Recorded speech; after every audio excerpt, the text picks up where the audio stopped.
Hi there, everybody. This is Buff Larkin from the Big Bang Podcast, free on iTunes and on our website, coolhotbuzz.com, here to talk about more about comics that I got last week. And let's start off with the big one, the one everybody wants to talk about, A versus X number 4. This is the one that Marvel hyped up so much. They said, 4 is going to change the game. So here's what I'm thinking after I read this. It's kind of like you're dating a good-looking girl. And she says, hey, let's go skinny dipping. And you go, oh, that's all exciting. She says, oh, we'll go skinny dipping tonight. And you go, oh, that's all great. And you go skinny dipping. And then all of a sudden, you turn around and she's gone, and so are your clothes. Because basically, that's what, it's a big tease, and all of a sudden, you're left with no clothes on. I got fleeced for this amount of money. That's what I think A vs. X number 4 was. To be honest, all it does show a little bit of Thor, a little bit of him showing on Earth. Oh, the Phoenix is almost at Earth. Oh, come back next issue. It's like, where was the big hype you're talking to me about? So unfortunately, that gets the big tank. Though I will give credit where credit is due. Having Wolverine have a new nice fur coat is very nice. He showed he was a badass without having to see why he was a badass. You just knew how he got that coat. So I like that a lot. Now, but thing is, that doesn't save me. I'm still naked and cold in the water.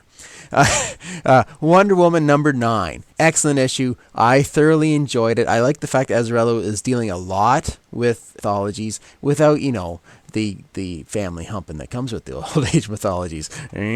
Save that for another time, I think. Save that for Vertigo. There you go. That's perfect. It would sell in Vertigo. It was a very good issue. Absolutely. Chapter 3 of Saga for Image.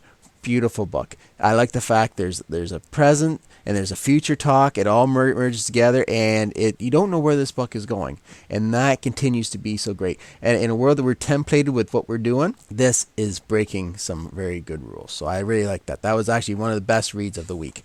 But since we're going to do good reads of the week, let's start with the good, the bad, and the ugly from my pile this week.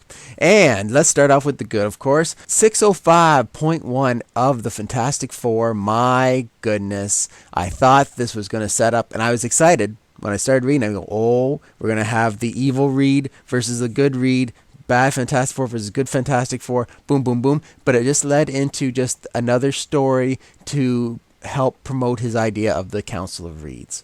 And you know something? I'll go with that. It's a nice little standalone issue, but you could actually finally see Reed Richards as a bad guy and how far that bad guy would go. So you know something?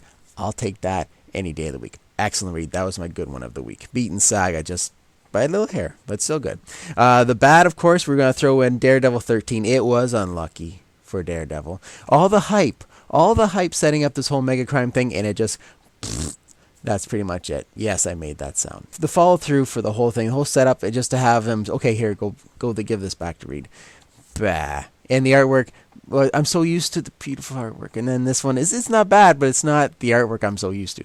So unfortunately, that's it goes in the bad. But it's not the ugly one. It's not. The ugly goes to the Amazing Spider-Man one-shot special. Oh my. Have I talked about fleece and getting naked in water before? This pretty much, I'm not telling you. I thought it was just the next issue of Spider-Man, and then I looked and went, it's a one-shot, and you don't want to say that. You don't want to say that at all. So unfortunately, with the Amazing Spider-Man, this one, the artwork, they threw it all together. They tried their best, but in the end, all to be all, this was supposed to be an awesome storyline. It is an awesome storyline, but the thing is, they're trying to branch it out, and it's not working to my taste. I did not like it. That's my ugly for the week. And that is it for my comic reading. I'll go into Justice League next week. And we'll go into, but unfortunately, that's it for our talk today. Check us out on coolhotbuzz.com for anything. We got comics and movies and video games and wrestling and all that kind of stuff you will enjoy, and also free on iTunes. So until then, keep banging, everybody.